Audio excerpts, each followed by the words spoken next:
Hello beautiful soul! Welcome back to my channel. This is my channel. I'm from Japan, Kabayan Leo. This reading is for you. Tingnan natin na yung September 14 to 20, 2025. Maraming salamat muna sa mga subscriber, new subscriber, cross-watcher, at sa mga bagong pasok dyan. Welcome na welcome kayo sa bahay ni Ate Aimee. Salamat din sa nakataba ng puso ninyong mga comments at sa mga nagpa-personal reading. Marami pong salamat. Kung gusto nyo na energy nyo lang talaga, ang gusto nyo makakuha natin, all the details is in description below. Para sa personal reading, pakicheck na lang. General reading tayo Leo Kunin mo lang ang sayo at itapon ang hindi naman sayo. Maaring ito is vice versa. Energy mo, energy ng person mo, energy ng malapit sa puso mo, nangyayari or mangyayari pala. Use your own intuition, lawakan nyo ang inyong isipan. Energy reading tayo Leo. Ano man ang gender mo, ano man ang iyong edad. Tatandaan nyo palagi na kayo pa rin ang makapagpapabago ng inyong buhay. Wala sa kahit kanino man, wala sa baraha. Only the guidance, gawin nyo lang na guide yung warning sign na malalabas dito para magkaroon ng positive outcome. Okay? Meron tayong Cancer, Virgo, Sagittarius, Aries, at yes, Cancer. Okay.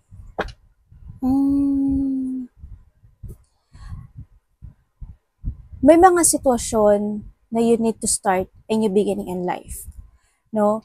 Alam ko na medyo may mga mahirap na sitwasyon na nagaganap sa buhay mo, may mga stressful situation, may mga sitwasyon na kakaroon ng depletion or hindi yung sitwasyon na may mga inaalala no, sa iba sa inyo. Pero ang sinasabi dito is, if you want or you have a wish come true o may mga pinapangarap ka talaga, this is a time to progress yung bagay o yung sitwasyon na yun. Siyempre, may mga sitwasyon na harapin mo, kumbaga, kailangan mo rin kasing harapin siya sa nakikita ko. Dito, kailangan mo rin na pag-isipang maigi or mabuti yung sitwasyon, no? Use your intellect doon sa sitwasyon na yun at kailangan mong manindigan at mag-action. No? Don't delay. Kumbaga, you need to commit dun sa sitwasyon na yun to start a new beginning in life. If you want to grow something, you want to achieve, you want an abundance at positivity happen sa buhay mo, this is a time na kailangan mo nang mag-action at mag-start. You need to structure or to rebuild something into your life. Ang sinasabi dito, manindigan ka. Don't delay. Huwag kang magkaroon ng limitation. Kumbaga kasi sa iba sa inyo is nagkakaroon kayo ng limitation sa buhay nyo. No? Maaring nililimitahan nyo or hindi yung limitation nyo. No? Siyempre sinasabi rin dito, you need to put boundaries. Sa lahat ng aspeto ng buhay mo, kailangan din ng boundaries. Hindi kailangan na when it comes sa boundaries, maraming klase kasi yung boundaries. Ano? Hindi kailangan na open ka sa lahat. Pero when it comes sa boundaries, alam mo kailangan sa sarili mo, paano ka magpuput boundaries para mag-success ka sa buhay. Pwede rin yon in a good, in a bad situation, ano?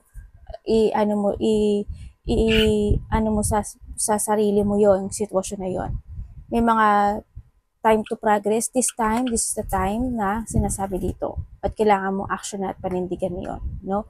Kailangan din sa'yo is disiplina. No? And be responsible. Ang sinasabi, tandaan mo palagi na you are the authority of your life. Ang nakikita ko rin dito is, maaaring yung iba sa inyo is nahandoon yung maaring nasa bahay ka this time or maybe you are nagre-rest ka, maaring ganun, or maari din naman na sa bahay ka nagtatrabaho, no? Or mas komportable ka na nasa bahay ka. Yun ang sinasabi nito. Pero, sa iba naman sa inyo, maaring may mga hindi pagkakaunawaan, no? Hindi naman lahat kayo, pero maaring may mga hindi pagkakaunawaan when it comes to a relationship. Pwedeng sa family, pwedeng sa relationship, or pwede rin naman na may mga kinakailangan na magpa-hospital, magpa-doktor, or magpa-check up. Sa nakita ko dito, ikaw or someone into your life, yun ang sinasabi. Handun yung hope mo na minsan siguro nahadon ka sa sitwasyon na nawawalan ka ng pag-asa. when it comes to a hope or sa dreams mo sa buhay mo. Pero hindi kasi sarili mo yung kalaban mo dito ngayon no? Yung sarili mo ang nagiging ano mo ngayon, kailangan mong labanan this time. Kumbaga, huwag kang magpa-blockage sa mga bagay-bagay o sa sitwasyon o kung kanino man. Dito, mag-ingat pa rin kayo kasi may mga biglaang magaganap o mangyayari. Hindi naman lahat ito. There's a danger situation. Pwedeng magkakaroon ng mga accident. Pwedeng may mga situation. Warning lang naman yon. Hindi naman lahat. Maaaring makakareceive ka lang ng information or sa'yo mangyari or in your family. Pwedeng ganun. There's a surgery din. Ako na nakikita dito or may mga, tulad na sabi ko, hospitalization or check-up. And then also, sinasabi dito, kung ano daw yung itinanim mo, yun din daw ang iyong aanihin. Diba? Kailangan magsipag ka na. Diba? Kaya kung ano yung pinagdadaanan mo this time, o pagdadaanan mo, it's your fault din. No? Kasi hindi mo naman kailangan magpa-control sa ibang tao or in any situation Kasi you're the authority of your life. Mag-ingat ka rin kasi may pagnanakaw din ako na nakikita or pwede naman na losing something valuable sa buhay mo or losing something into your life. Marami klase ang ibig sabihin ng losing Yan, yun ang nakita ko. Or pwede rin may mga mahulugan ka ng bagay sa iba sa inyo.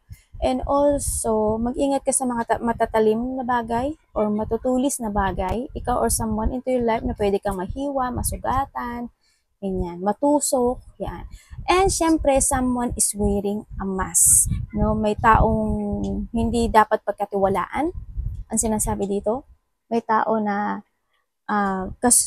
maring minamatyagan ka niya or tinitingnan niya kung ano yung mga galaw mo o ano yung mga kasuspe-suspecha yung tao na to, May taong makasarili. Meron daw, in your part siguro, mag-ingat ka na lang kasi pwedeng magkaroon ng kamalian na maganap o magkaroon ka ng maling sitwasyon or maling decision making or action. Mag-ingat ka na lang din sa'yo. May nangliling lang, may mangliling lang, o may panliling lang. Ingat na lang din, Tingnan natin ang iyong energy.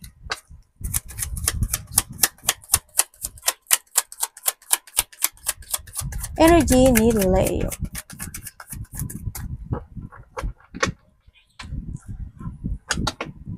Ano to? May nasirang bahay? Or nagpapagawa ka ba ng bahay? Nagpapagawa ka ng bahay? Bibili ka ng bahay? Or may nasira? Parang may gano'n na nakikita. Iba sa inyo, baka may mga daga na kayo. Energy ni Leo. Sa bahay. Pwede rin na may maalaga kayong hamster, The world. Uy, bakit ganun? Teka lang. Someone's always saying goodbye. Mate.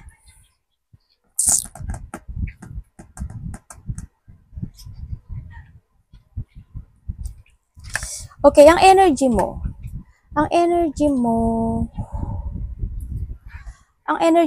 andito ka sa sitwasyon. Ba't ganun? Sinabi ko na dito, Self-doubt, yan. Siguro iba sa inyo nagkakaroon ka ng self-doubt or nagkakaroon ka ng thinking there's a delay kasi, medyo may delay of success situation ako na nakikita sa iyo. May mga sitwasyon na hindi kumpleto or may mga sitwasyon na parang may kulang. Alam mo yun, parang may mali in your situation, sa nakikita ko. May mga hinihintay ka or meron kang mga need to progress or nandito ka sa sitwasyon na may mga ina-analyze ka na situation in life. Pwedeng related siya sa money, sa iba sa inyo. Pwede rin na ito is related to pwedeng sa trabaho mo, pwede rin siya sa connection mo, sa nakikita ko dito. And then also, may mga unfinished business ka, kasi may hindi na-accomplish. Ako na nakikita sa iyo. Kumbaga, hindi fulfillment yung situation na ito. Hindi ka pa daw natatapos. Yun na nakita ko dito. Sabi dito, mayroon ka daw mali talaga, mayroon kang kamalian, o may mali kang naganap, o may maling sitwasyon, parang gano'n, sa nakita ko dito. Yun. Hindi maganda. Hindi maganda yung sabi ganun eh. Siguro, this is a time na kailangan mong focus dun sa bagay na yun. Yun na nakikita ko dito. Ang energy mo rin is, kailangan mo daw matutunan yung mga bagay-bagay sa buhay mo kung gusto mo talaga na magkaroon ng successful or gusto mo talaga ma-achieve yung bagay na yun. This is a time to grow and you need to learn ang sinasabi dito. Habaan mo pa daw yung pasensya mo. Siyempre, ang sinasabi to, kailangan mo kumilos, di ba? Yun ang sinasabi. Kaya yung energy mo is unconflict situation to, no?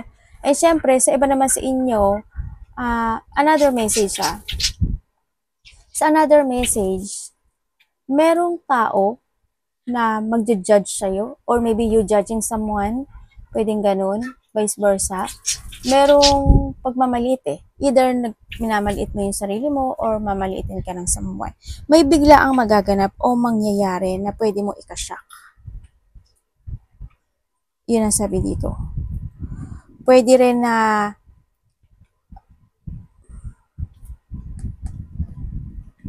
may hindi magandang mangyayari related to your work, pera, or sa health mo. Or someone into your family. Ganun. Pwedeng magkasakit ka, or pwedeng hindi mo inaasahan na mangyayari yung bagay na yun. Pwedeng ganun. Kasi someone's need ng self-care, ang nakikita ko dito. May mga bagay na kailangang, hindi man siya sa health, pwede siya sa trabaho or sa money, na may mga bagay na kailangang i-work it out, or may mga kailangang ayusin, asikasuhin. Parang gano'n nakikita ko dito. Yun. May mga revelation sa iba. There's a revelations happen sa buhay mo. Sa iba naman dito is expect and unexpected happen. Tingnan natin ang parating. Anong parating kay Leo? Parating po kay Leo.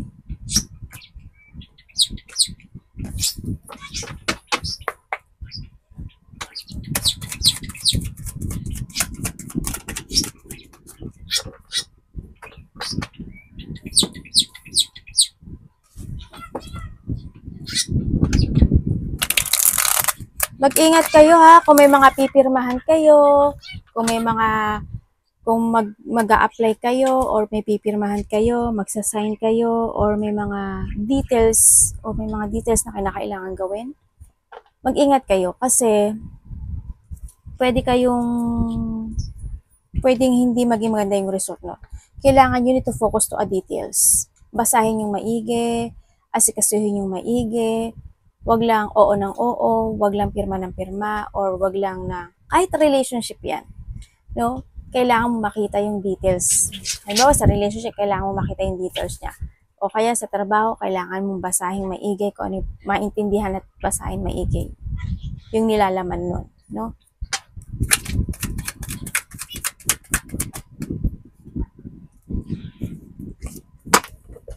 Lalo na kung may mga makipag-collaborate sa'yo, ganyan.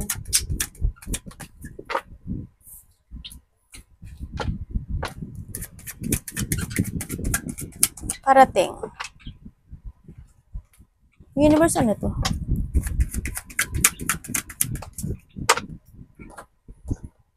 Naku po, medyo hindi maganda. Sat ganito naman sino ba tong energy na to? Sabay nagalit si ate. Okay, when it comes dito, parating sa'yo, pangit may struggle ka eh. May struggle ka talaga. Maluga. Okay, you have a struggle. Parating sa'yo struggle. Magkaka-struggle ka. May unhealthy eh. May taong may sakit. Ganun pa nakikita yun eh. Yung piaring nagkaroon ng sakit or a part of the family, or maybe this is you also. Sa iba dito is may lalaki or a family. Pwede ring iba sa inyo is kayo to. No? pwedeng nagkaroon siya ng sakit and this time gumaling siya. Sa iba dito, maaring may sakit ito, no? Ganyan. Yun na nakikita ko dito. Parating din, may mga tao na hindi ka gusto or galit sa'yo. Yun na nakikita ko sa'yo. Sa iba naman sa inyo is may mga unexpected change happen, lalo na pagdating sa pera or sa trabaho or into your business, no? Sa nakikita ko to, medyo pa-downfall kasi yung nakikita ko sa iyo, Leo. Sana wag naman lahat, pero this is the time to start a new beginning in life. Alam ko na nagkakaroon ng mga pagsisisi, no? Sa iba siya, may tao kasi itong nagsisisi. Maybe this is you or someone into your life. May tao nagsisisi. May tao na kailangang panindigan niya yung pagbago niya sa buhay niya. Lalo na pagdating for stability. So, nakikita ko dito. And also, sa nakikita ko rin dito is may separation, no? May separation or may mga conflict ako na nakikita dito. Merong burden eh. Also, sa iba naman sa inyo is nagkakaroon kayo ng pagpapabaya or may nagpabaya. Yun. And sinasabi rin dito, mag-ingat ka, Leo, kasi may tao na hindi nagiging totoo dito. May tao na gagamitin ka or taong manggagamit. Ako nakikita dito. May tao na may corruption eh. Ako nakikita eh. Pwedeng lolokohin ka niya related to a money or to your business or pwede siyang dishonest, no? Kung ano mang klaseng yun, corrupt, no, itong tao na to. Sa nakikita ko dito. Pwede rin na halimbawa, may nagsasabotage sa'yo na same halimbawa, may business ka, meron kang ginagamit niya yung pangalan mo o kaya ginagamit niya yung business mo. Parang may duplicate ganun. Mag-ingat ka na lang no kung may mga ganung situation na hindi mo alam na may nangyayari na palang ganun, di ba? Ikaw yung kung wala ka mang business o wala ka namang sariling maaaring ginagamit niya yung pangalan mo, ikaw yung aanohan niya doon na recommended ka niya or something, di ba? Kung ano man yung sitwasyon. Pero may taong ginagamit ka or may tao na, isa rin yung sa corrupt kasi, no? May tao na corrupt, dishonest, cold. Ang nakikita ko rin dito, sa iba sa inyo, medyo, hindi maganda yung pwedeng sa company or sa trabaho to, no? Medyo hindi nagiging maganda yung situation sa nakikita ko dito. Pero pag alam mong tama ka, depensa mo rin yung sarili mo, no? Dito. Someone want to confess also. Pwedeng may makikipag-usap sa'yo or may magko-confess sa'yo. Pero you need to be aware, no? Ang sinasabi dito. Iba dito is as relationship ito eh. Aware ka pa, maging aware ka. Yun na nakita ko dito. May tao na makasarili, sakim, greedy. May taong walang pakialam. May matigas din ang ulo. Anong dapat iwasan? May tao dito na na gusto niya ibalik yung tiwala mo sa kanya. Or may malalaman ka rin katotohanan, dito.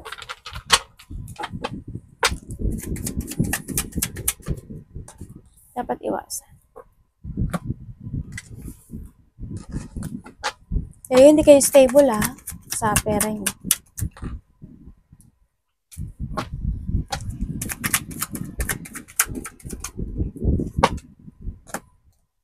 Okay, dapat mong iwasan yung chaos or ma-imbalance ka talaga, no? Yan.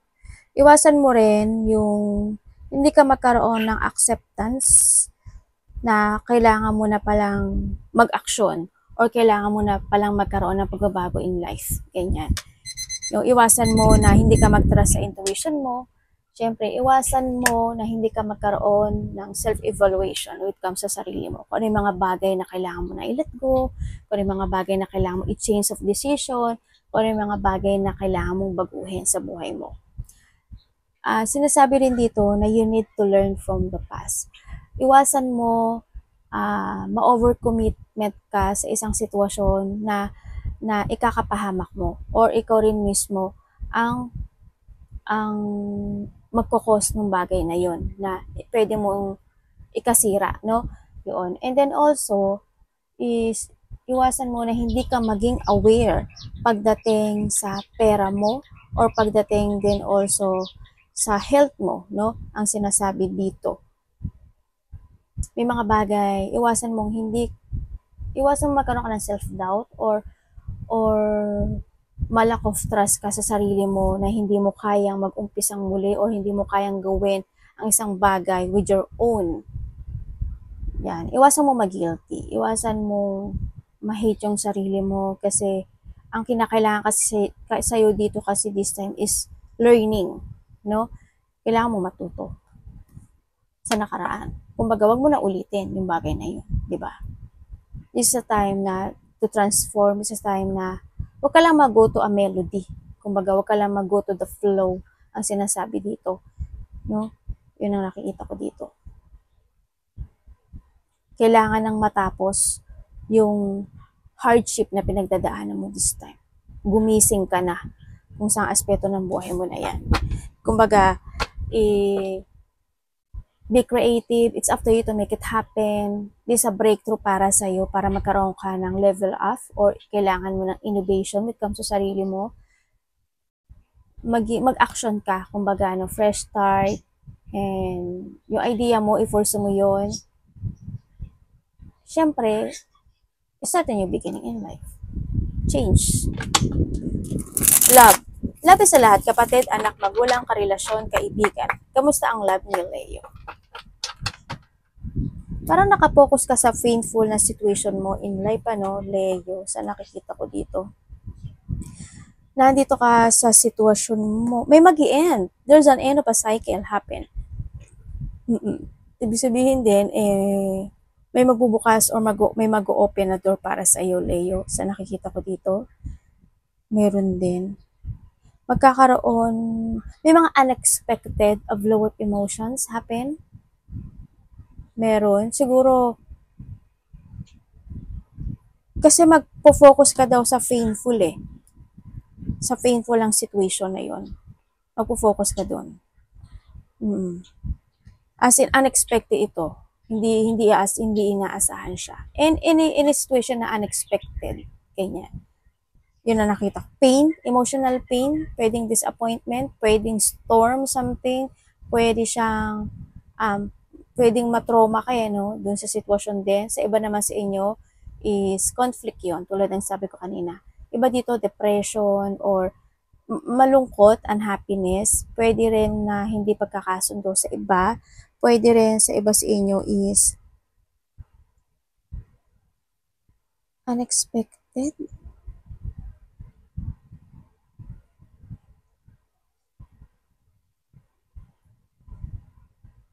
Ikakashock mo Yun na nakikita ko dito.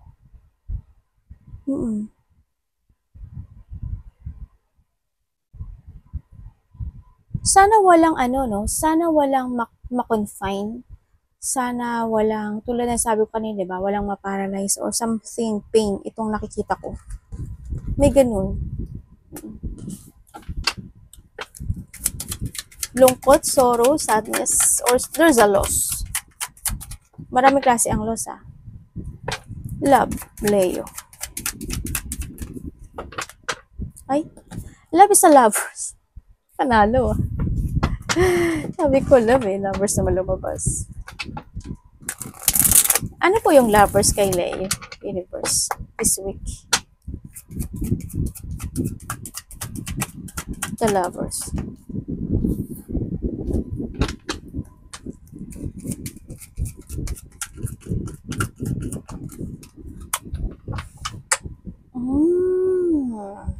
Okay, iba dito, ano to?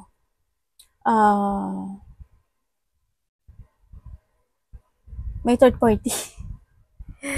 Okay, kung kayo is single, ate pag kami ay single, ano na ba? Kung kayo is single, may dalawang tao sa buhay mo. At may nakaraan. Maring isa doon is nakaraan o pwedeng dalawa is bago, ganyan.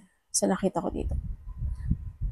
May tao na nagde-daydream about sa iyo. Pero hindi ko alam bakit siya nag-isolate at nalulungkot siya, itong tao na to.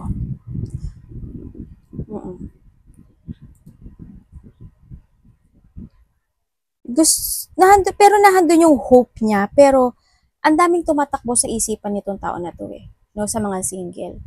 Hindi ko alam why, pero ang daming tumatakbo sa isipin niya. Maraming magulo yung isip niya. Hindi niya alam kasi kung saan patutungo or anong gagawin niya. No, nagkakaroon siya ng two choices of life. Sa nakita ko dito, parang handi siya sa sitwasyon na maaaring nagkakaroon siya ng doubt or they waiting for something about sa'yo sa nakikita ko dito. Pero gusto niya ng connection nitong tao na to or gusto niya ng commitment or partnership nitong tao na to, no, sa nakikita ko dito. Hindi ko naman nakikita. Kilala mo na siya. Maaring there's a connection related sa inyong dalawa sa nakikita ko dito. Pero hindi naman din siya nagmamadali. Pero may mga wino-worried siya na situation in life about this relationship o this connection, no? Sa nakita ko dito. Kung kayo naman is separated nitong tao na to, sa nakikita ko dito, hindi naging stable kasi yung relationship no? Maaring isa sa inyo is totally ginamit, vice versa, no, pointed na wala yung pangalan mo. May panggagamit kasi na nangyari. Nagkaroon ng third party or there's a third party na nangyari. Naging tanga ang isa sa inyo. Nagkaroon ng mga mali na sitwasyon or yung relasyon na to is talagang mali. No, maaring una pa lang mali, maaring gano'n. O may mga maling nagawa o naganap sa relationship na doon yung isa is nagkaroon ng pagiging matigas or matigas yung puso niya. May mga inavoid na situation. Pwedeng yung isa sa inyo is may mga inavoid siya na para hindi mo malaman, no, or hindi malaman ng bawat isa yung situation na iyon. Yun ang nakikita ko dito. Pero dumating yung point na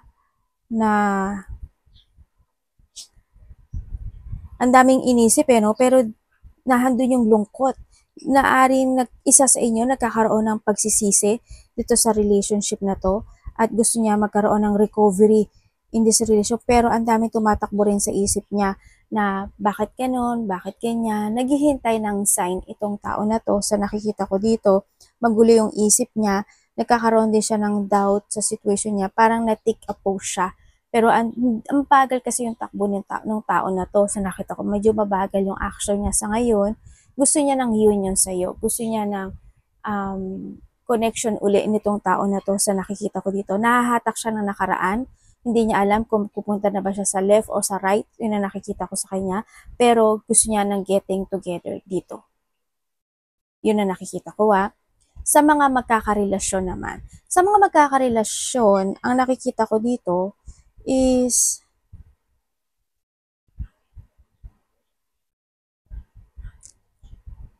hindi ko alam kung pumasok ka or pwedeng sa iba kasi pwedeng yung iba sa inyo, unahin ko yung iba sa inyo is hindi ko alam kung dumaan ang isa sa inyo in a past relationship and then tsaka kayo nag-meet. Pwedeng ganun. Or pwede naman na nagkaroon connection pa rin sa iba. Pwedeng ganun sa iba dito. Kasi yun pa rin ang nakikita ko dito, may tao na tanga. No? Pwedeng ikaw yung tanga or pwede siya yung tanga. Nagkakaroon ng panggagamit, no, sa nakikita ko dito. Pwedeng ginagamit ka niya or ginagamit mo siya sa nakikita ko dito, Leo. Sa iba unahin ko lang muna itong connection na to. Yun ang nakikita ko dito.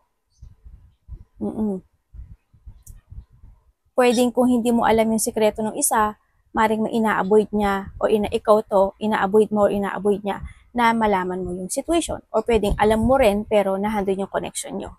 No? Sa iba naman sa inyo, kasi may third party nga, sa iba naman sa inyo is maaring hindi ko nakikita na stable ang bawat isa. Sa relasyon kasi may problema. Either may problema kayo sa pera, sa iba ha, another story to. Maaring iba dito is, maaring in this relationship, maaring siya is may problema sa pera or sa trabaho, or pwedeng isa naman din is may problema, ganun din sa pera or sa trabaho. Hindi ko lang maintindihan kung bakit ganito yung lumalabas. Nahandun yung love, pero I hope may trabaho siya or may trabaho yung isa. I hope pareho kayo may trabaho. Yun na nakikita ko. Dito kasi walang trabaho. Pero there's a love. Ano ba yun? Ba't ganun? Or there's a connection. Yun na nakikita ko dito. May mga maling nagawa or nagagawa. Merong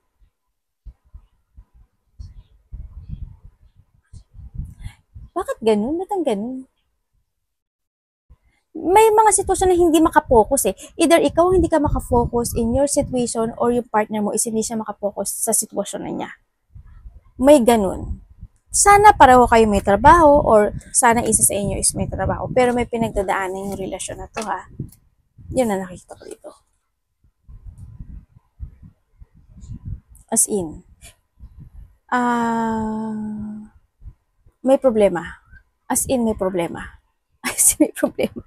Kasi hindi pwedeng pare-pareho kayo ng ng kalalabasan ng resulte. Magkaiba talaga. Hindi same ibibigay ni universe na same kayo ng resulta. Pwedeng sa iba is sa connection na to, pwedeng sa iba is sa part mo or sa part niya. Ganun yun. Kamusta po ang money ni Leo? Haba na nito. Tapusin na nga natin.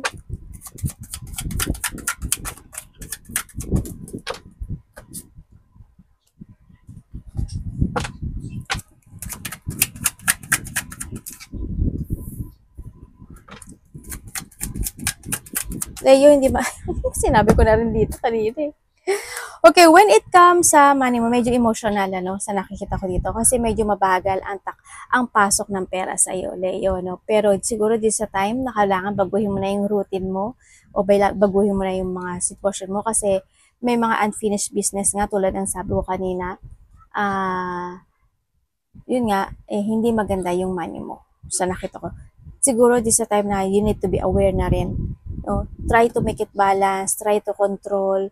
May mga bagay na need to letting go. You need to learn from the past. You need to awake in a situation. Sinasabi rin dito. Siguro this a time na kailangan mo nang mag-walk away o i-let go o withdraw yung mga bagay na hindi na kailangan. Mag-focus ka. No? Try to focus sa paglago ng pera mo, sa trabaho mo, sa paglago ng pera mo, sa pag-iipon man yan, or any situation na kailangan mong baguhin when it comes to your money. Disappointment kasi nakikita ko sa iyo. Medyo wasting time ang nangyayari sa iba or handun yung situation na hindi ka nagiging aware, maaari, And this is a time na kailangan mo ng pag-isipan. Huwag ka lang ilusyon ng ilusyon. Huwag ka lang dream ng dream. Alam ko naman ganun, marami kang dream or marami kang illusion, pero kailangan mo rin mag-action at mag-focus. No? Kailangan yung tibay ng lakas, tibay, katatagan, no? Control ang kailangan sa iyo, Leo. Tingnan natin, advice.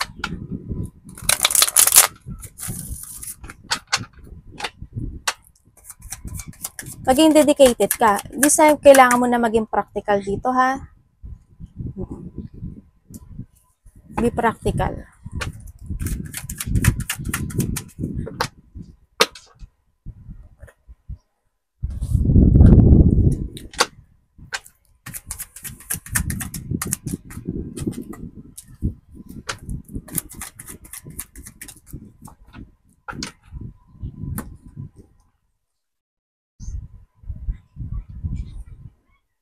The Empress and the Empress, Iba dito may mga wino-worried, May mga inaalala daw kayo. Maari may mga insomnia at hindi na pagkakatulog sa iba. Sa iba naman sa inyo, hindi yung anxiety, depression, stress situation, maaring na-focus kayo on the past situation or maaring iba sa inyo, no, either nagkaka-nightmare kayo or palagi kayo nananaginip as in, no? Yun na nakikita ko dito. Stagnant ka ngayon ha, Leo, medyo ingatan. It is a time na magkaroon ka ng renewal. And palagi mo tatandaan, you are worthy. Okay, the advice. This is a time to start a renewal into your life. Kailangan na magkaroon ng bago. Release mo yung mga dapat i-release. Kailangan na sa'yo is magkaroon ng pagpipigil. Pagpipigil sa lahat ng aspeto ng buhay mo. Kailangan sa'yo is maghihigpit. Kailangan sa'yo is kumbaga going toward to a calmness kasi gusto mo naman talaga na magkaroon ng di ba? Then try to progress, di ba? Kung gusto mo ng calmness situation, ito na yung pagkakataon na kailangan mo nang baguhin yung sarili mo. No? You need to start to rebuild and to structure your situation sa nakikita ko dito. Follow your heart in a good way. May mga bagay na kailangan ng talikuran talaga. May mga bagay na kailangan maging be creative to make it reality. Kumbaga, no, aksyonan mo na yung mga dapat aksyonan. Yun ang sinasabi dito. Huwag ka lang isip ng isip. Kung isip ka lang ng isip, walang mangyayari sa'yo. Kailangan mo mag-aksyon, syempre. Huwag ka magpabaya. At iwasan mo din yung stagnant or pagiging medyo katamaran. Katamaran no? Yun ang nakikita ko dito. Minsan pwede naman maging selfish kung makakagoods para sa iyo yun. At in the future, di ba? Arigato naman sa God bless.